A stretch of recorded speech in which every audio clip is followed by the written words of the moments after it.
In this video, I'm going to continue on my equipment series where I go through a specific lure's rod, reel, and line that I like to use and why I like to use that certain combo or configuration. Now, in this video, we're going to talk about hollow body frogs like this Berkeley Swamp Lord that I have right here, but this really applies to all of your hollow body frogs. Like I use a ton of Spro poppin' frogs, I've used Terminator frogs, I've used Teckle frogs, I use a lot of different frogs. This is the same equipment that I use for all those frogs.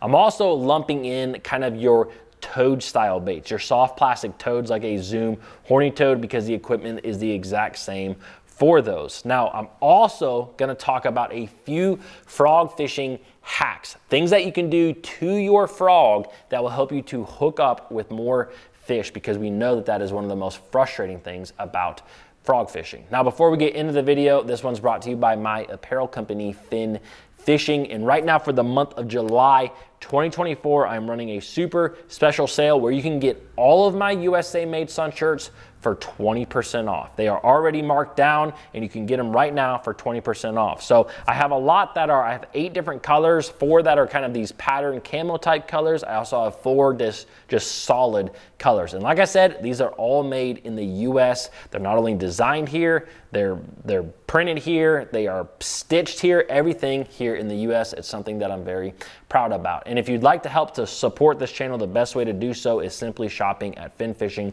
I will leave some links down below. All right, let's talk about frogs. I absolutely love a frog. I think if you're like me, there's just a special place in our hearts for this bait, because the thing about a frog is that it just never gets old.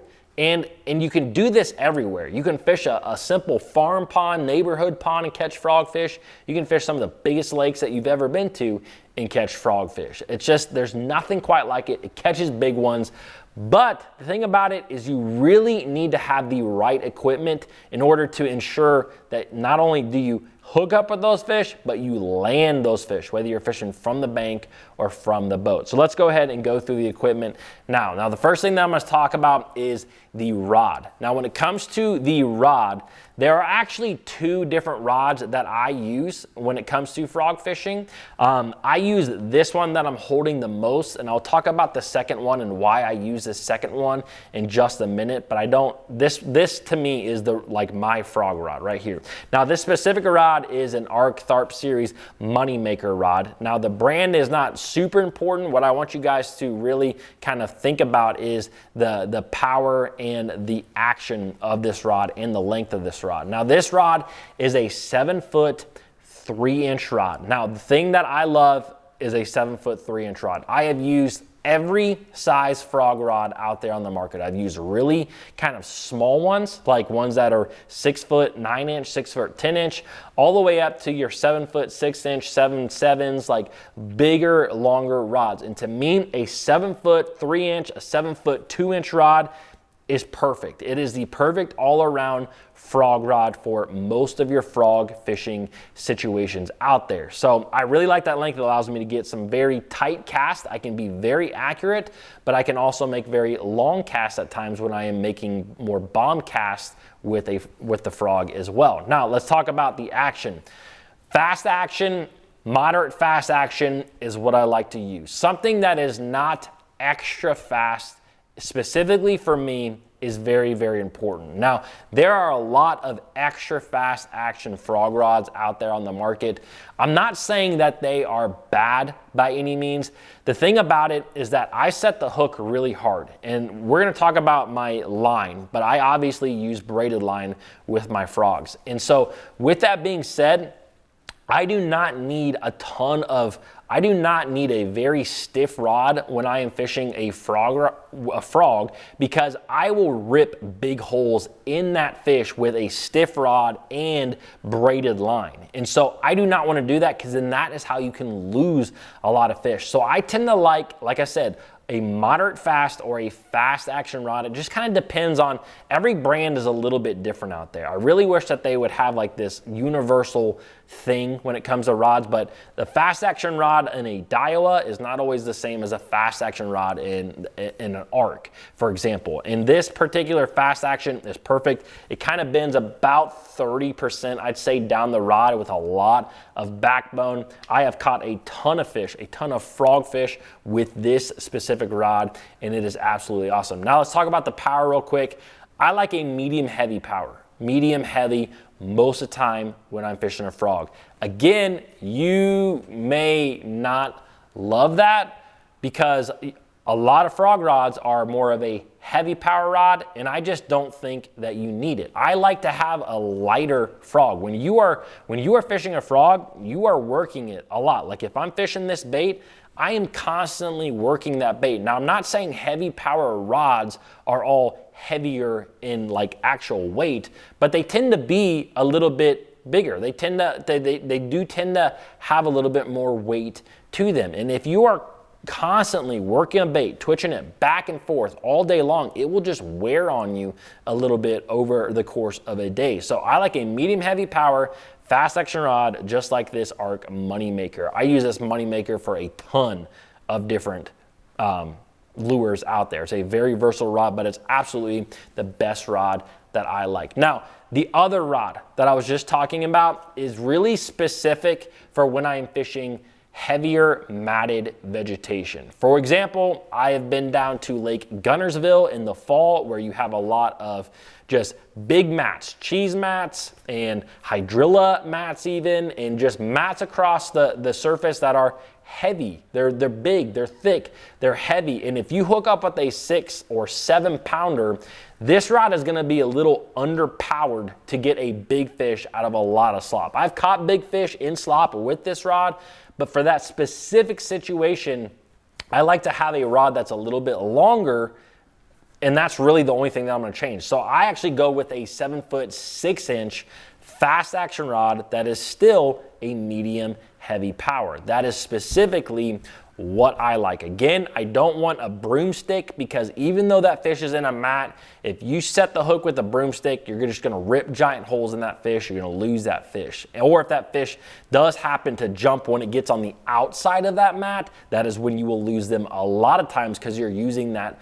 broomstick. So anyways, I do like a little bit more length, that 7-foot 6-inch, but now I'm able to kind of pull that fish across the mat. Sometimes you have to go in there to get them, but a lot of times you have to pull them out. So I like to have kind of more length to really be able to lean on that rod and pull that fish out. Now, let's talk about the reel. The reel, I think, actually is fairly important with a frog. Sometimes I think there are techniques where gear ratio and reels aren't always that important. I do like a specific gear ratio and reel with a frog, and that is this is an 8.1-to-1 Gravity 7 reel that I'm using right here. It's made by ARC, but again, I like something that is on the low end of an 8 speed. So this is 8.1-to-1. If you get a lot higher than that, if you get into the upper 8s, 9s, 10s, they are 10-speed like type reels out there. What I've seen to happen, if you hook up with a big fish with braided line and your drag is locked down, man, when you go to crank, it's just like bicycles in the grass. If you have a high gear ratio, like it is hard, physically hard to turn that reel handle if you have a big fish. I think that 8.1-to-1, I think that specific gear is about the highest you can go while still being able to kind of just turn the rod with your rod handle. Now, I would never go into the 6s because I feel like that is way too slow, and something in the 7s is also really good, but 8.1 to me, I think is really kind of the perfect all-around gear ratio for frogs. The other reason that I like it is because I personally fish a lot of open water frog fishing. Like I will skip frogs a lot more than actually fishing them around vegetation. So I'm skipping them under docks, under overhanging trees, into laydowns, whatever it may be. I am skipping a frog a lot. And so when you are doing that, the time that it takes you to pick up that frog, like you make a cast, you work that bait kind of in the strike zone. If you reel it up real quick and make another cast, you're going to get that frog in quicker and make a cast quicker with an 8.1 to 1 gear ratio reel than you will a 7.1 to 1 gear ratio reel. And so over the course of a day, more than likely, I might be able to make 100 more casts than someone who has a 7.1 to 1 gear ratio reel, just because I can get that frog faster to me in the boat. And when you are fishing a frog, having an extra 100 casts in the day is going to be what can separate you from the average angler out there. So that is why I like kind of specifically that 8.1 to 1 gear ratio reel. Now, like I said, I like braid.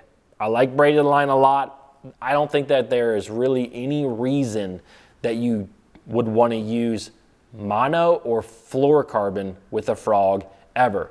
Could you get away with it if you're just getting started in bass fishing? Could you get away with it if you're fishing more open water? Yeah, you probably could, but just know that fluorocarbon does sink. It will bring that frog down. It'll kill the action. There's also a lot of stretch in both fluorocarbon and mono, which is just, it's not good for getting a hook in a fish when you have kind of these double pronged hooks like you have on so many of the frogs out there on the market. So I really like to have braided line. Now specifically, 50-pound braid is what I use. I have tried 40-pound braid, and 40 is probably okay. 30 is too light. Don't use 30. You will be able to cast a little bit better with 30 and 40, but 50 to me is perfect because I've never broke 50-pound line. I have broke 40-pound line. And again, I set the hook hard. It's just my fault. 65-pound test, I think it's just a little, it just comes through the guides a little bit different. Like it's just thick enough, it's heavy enough that it just comes through the guides a little bit differently. Like you can feel the weight of it. And I just don't like it, you know. But I also know a lot of guys who fish 65-pound tests on their frogs, and they do like it. So, but to me, 50-pound braid, that is what I use. I have a lot of success with it. Specifically, I like 50-pound Power Pro braid, which is a 4-strand or a 4-carrier braid. So there, when it comes to braided lines, you have high carrier braids, which are like 8 and 9 strand braids, and you have low carrier braids, which for instance is a 4-carrier braid. The 4-carrier braids tend to be more of a rigid line, you know, where the 8 and the 9 carrier braids tend to be more of a smooth line. They cast smoothly and whatnot. But I just have a lot of issues. If I'm being 100% honest with you, I have fished with a lot of high carrier braids out there on the market. There's only a few specific situations that I really like them in, and fishing a frog is not one of them. So I think that the 4-carrier or the low carrier braids will come through cover. They will actually saw through cover. Like if you're fishing a frog around lily pads, they tend to saw through that a little bit better than like an 8 or 9 carrier braid. All right, I'm really getting in the weeds there, but I want to make sure that you understand why I like everything that I like when it comes to a frog. Now, the last thing I want to talk about is frog fishing hacks, things that you can do specifically to your frog to help you hook up with more fish. Now, I would talk about it in this video, but I already did a full video all about that over on BassFishingHQ, which I'm going to leave linked right here. So if you want to know more specifics about frog fishing hacks, click on that video right here. Also, don't forget to check out Fin Fishing, and I will see you guys tomorrow.